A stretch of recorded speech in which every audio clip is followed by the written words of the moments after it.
우리는 지금 점점 더 빠르게 변해가는 시대를 살고 있습니다. 그 변화는 자동차를 포함한 모빌리티 분야에서 두드러지는데요. 자율주행과 친환경 차량, 그리고 공유 모빌리티의 등장은 우리의 삶을 어떻게 변화시킬까요? 먼저 부쩍 그 수요와 공급이 늘고 있는 친환경 차량에 대해 살펴보겠습니다. 보다 자세한 내용을 듣기 위해 인터내셔널 엔진 오브 더 이어 어워드에서 심사위원을 맡기도 한 류청희 프리랜서 기자님께 도움을 청했습니다. 기자님, 친환경차의 정의는 뭔가요? 친환경차라고 하면은 일반적으로는 기존의 내연기관 자동차들, 예를 들어서 휘발유라든가 경유라든가 하는 화석연료를 태워서 힘을 얻는 그런 엔진을 쓰는 차들에 비해서 이산화탄소 배출, 일반적으로 온실가스라고 얘기하죠. 온실가스 배출량이 적은 그런 개념의 차들을 가리켜서 친환경차라고 얘기를 합니다. 대표적인 친환경차로 꼽을 수 있는 차들로는 하이브리드카가 있을 거고요. 그다음에 요즘 많이 늘어나고 있는 전기차, 전기차의 일종인 수소 연료전지 전기차 이런 정도들을 꼽을 수 있을 것 같습니다. 그렇다면 최근 친환경차들이 대폭 증가하는 이유와 배경이 궁금합니다. 소비자들이 환경에 대한 관심이 늘어나고 있는 것도 사실이기는 하지만은 실질적으로는 정부 쪽에서 정책적으로 친환경차들을 좀 많이 보급하려는 여러 가지 지원책을 내놓고 있습니다. 대표적인 게 친환경차 보조금이죠. 그래서 뭔가 좀 더 새로운 기술에 좀 더 효율적이고 좀 경제적인 그런 측면도 같이 갖추고 있는 그런 친환경차들을 소비자들이 좀 일반 승용차와 비교했을 때 이렇게 값 차이가 크지 않은 그런 정도로 살 수 있게 되면서 좀 소비자들이 좀 많이 찾고 있는 편이죠. 특히 전기차 같은 경우에는 보조금이 상당히 좀 많은 편이기 때문에 보조금을 많이 받으면서도 실제 타고 다닐 때 필요하게 되는 그 전기 충전 비용이 상당히 저렴하기 때문에 그런 점에서 경제적인 이점이 좀 두드러지기 때문에 소비자들이 좀 많이 찾는 그런 측면도 있습니다. 또 개인용 자동차 외에 어떤 친환경 모빌리티 등이 있나요? 사실 친환경 모빌리티라고 하면은 좀 어렵게 생각하시는 분들이 많은데 환경에 친화적인, 그러니까 말 그대로 환경 오염을 일반적인 자동차보다 적게 하는 그런 이동수단을 가리켜서 친환경 모빌리티라고 할 수 있을 거거든요. 그런 관점에서 본다 그러면은 저희가 자주 타고 다니는 자전거라든가 발로 이제 움직이는 킥보드라든가 그런 이동수단들도 얼마든지 친환경 모빌리티라고 할 수가 있겠죠. 그리고 우리나라에서 지금 다니고 있는 그 기차들의 대부분이 이제 전기를 사용을 하는 그런 구동 방식을 쓰고 있습니다. 어떻게 보면 예전에는 증기기관차나 디젤기관차나 그런 식으로 화석연료를 많이 사용하는 그런 이동수단을 많이 썼지만은 지금은 전기를 대부분 사용하기 때문에 어떤 면에 있어서는 그런 전철도 일종의 친환경 모빌리티라고 볼 수가 있겠죠. 그리고 최근에 이제 전기 버스들도 이제 조금씩 늘어나고 있습니다. 그런 부분들까지 다 포함을 시킨다면 친환경 모빌리티의 범위를 상당히 넓게 볼 수 있겠죠. 하지만 친환경 모빌리티가 완전한 친환경은 아니라는 얘기들도 있잖아요. 친환경이라는 게 약간 좀 과장된 표현일 수도 있어요. 그러니까 환경 친화적이다라고 하는 것이 절대적인 환경 친화적인 그런 측면보다는 기존 내연기관에 비해서 환경 오염을 적게 시킨다. 이제 그런 관점에서 본다 그러면은 얘기가 설득력이 있는 거죠. 그렇기 때문에 상당수의 친환경 모빌리티라고 하는 것들이 이전보다는 환경 오염을 적게 시키지만은 그래도 아주 환경 오염을 안 시키는 그런 개념으로 보기는 좀 어려운 측면이 있죠. 대표적인 게 전기차인데요. 전기차가 실제로 운행 중에는 배출가스를 내놓지 않는다는 측면에서는 친환경적이긴 하지만은 전기 에너지를 만들어내는데 상당 부분은 여전히 화석 연료라든가 원자력 발전이라든가 그런 식의 약간의 그 환경 오염을 일으킬 수 있는 그런 그 에너지원에서 나오는 전기를 사용하는 거거든요.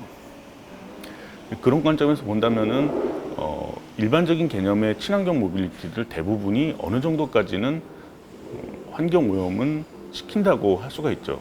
대신에 이전에 사용했던 그냥 자동차마다 이제 배출가스를 이제 내놓는 그런 차들이 여러 대가 돌아다니는 것보다는 배출가스를 한 군데, 그러니까 발전소 같은 그런 집중된 그 시설에서 배출가스를 집중시키고 거기에서 관리를 하는 쪽이 일반적인 차들이 여러 대 있는 것보다는 좀 더 배출가스를 관리하기가 좋은 측면이 있기 때문에 배출가스 관리만 잘한다고 하면 그쪽이 조금 더 좀 친환경적인 측면이 있다고 할 수가 있겠죠. 그렇다면 친환경 모빌리티, 우리의 삶을 어떻게 변화시킬까요? 대부분의 친환경 차들은 이제 전기 에너지에 많이 의존을 하게 되는데요. 지금은 빠른 속도로 이제 전기차 보급이 늘어나고 있습니다.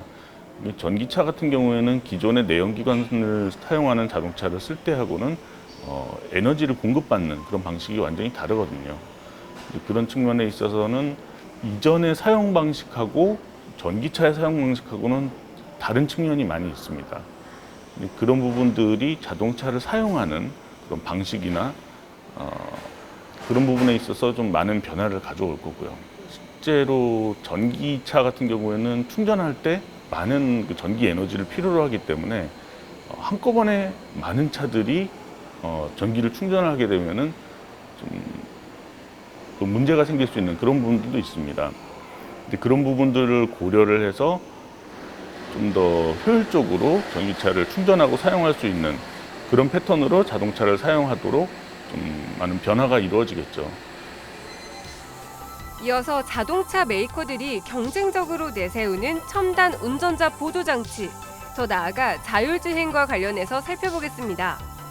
과거 레이싱 선수로 활동했던 엘빈 모건의 곽창재 실장님은 지금의 자율주행 기술 그리고 앞으로의 자율주행에 대해 어떻게 생각할까요? 그거는 안전에 관련된 부분이니까 에이다스 기능들은 아마 점점 차에 좀 더 많이 발전된 상태로 장착이 될 거라고 저는 생각해요. 또 그렇게 되는 게 맞고, 그리고 그거는 그 안전운전에 관련된 부분이니까 저는 그 부분은 필요하다고 생각합니다. 하지만 자동차가 전달하는 운전의 즐거움도 있을 텐데요. 운전하면서의 즐거움은 차와 내가 같이 하나가 되는 것 같은 느낌인 거거든요. 그러니까 요즘이야 그 매뉴얼 미션 차도 거의 없지만 스틱차를 운전하면 엔진 RPM에 따라서 내가 기어 변속도 하고 또 엔진음도 좀 들어가면서 차의 진동도 몸으로 느껴가면서 코너링에 대한 그 횡쥐도 느끼고 여러 가지 그런 차하고의 이런 교감이 있는데 자율주행, 반자율주행, 그 다음에 여러 가지 차의 안전장치들이 이렇게 점점 많아지면서 그런 차하고의 교감이 좀 없어져서 그런 부분들은 운전에 좀 재미가 없어지는 거 아닌가 이런 생각이 좀 들죠. 사람이 타지 않은 자율주행차 경진대회도 있는데 앞으로 이런 자율주행 레이스 더 확산될까요? 자율주행이나 완전 자율주행, 반자율주행에 대한 그런 자동차가 완전히 보편화되고 정착이 된다 하더라도 저는 직접 드라이버가 운전하는 레이스는 없어지지 않을 거라고 생각해요. 그리고 레이스를 할 때 보면은 차의 세팅값도 중요하지만 결국은 드라이버의 이 실력이 사실 많이 좌우하니까 결국 레이스는 존재할 것이다. 그렇지만 양립할 것이다. 그렇다고 그게 커지고 직접 드라이버가 운전하는 지금과 같은 레이스의 방식이 뭐 많이 쇠퇴하거나 없어지지는 않을 거라고 생각해요. 마지막으로 전통적인 소유의 개념을 바꾸고 있는 공유 모빌리티에 대해서 알아보겠습니다.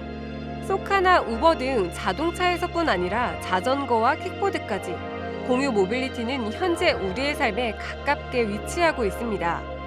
이러한 공유 모빌리티의 확산은 개인 차량 구매의 감소로 이어질 수 있는데요. 자동차 브랜드들도 발빠르게 변화를 보여주고 있습니다. 현대자동차의 경우 동남아시아의 우버, 그랩과 호주의 카넥스트 도어, 인도의 레브 등 다양한 차량 공유 업체에 전략 투자를 진행 중입니다. 현대자동차 그룹의 정의선 수석 부회장은 앞으로 현대차는 더 이상 제조업체가 아닌 도시와 생활의 혁신을 이끄는 스마트 모빌리티 솔루션 제공업체가 될 것이라고 선언하기도 했습니다. 물론 먼 미래에도 자동차의 판매와 소유는 이어질 겁니다. 그러나 공유 모빌리티의 증가는 개인의 경제를 넘어 사회적 차원에서도 긍정적인 효과를 기대할 수 있게 합니다. 유휴 자원의 효율적 활용은 생산과 사용에 있어 보다 친환경적이며 불필요한 공간의 사용도 줄일 수 있기 때문입니다. 하지만 급격한 변화는 기존의 모빌리티 서비스를 제공하는 업체와의 마찰로 이어질 수 있습니다. 미처 예상하지 못한 문제점들이 드러날 수 있는데요. 따라서 이러한 공유 모빌리티의 도입과 활용에 있어서도 단편적이지 않은 심도 있는 관심과 접근이 필요합니다. 이번 시간에는 빠르게 변해가는 모빌리티 환경의 변화에 대해 함께 생각해봤습니다. 자율주행, 공유 모빌리티, 전동화, 이 외에도 모빌리티 환경의 변화는 점점 빨라지고 있습니다. 우리의 삶과 밀접한 모빌리티의 미래, 그리고 현재에 대해서 관심을 갖고 지켜보는 건 어떨까요? 어릴 적 공상과학 만화나 영화에서 보던 상상이 현실이 되고 또 다른 상상이 피어나게 될 변화들이 기대됩니다.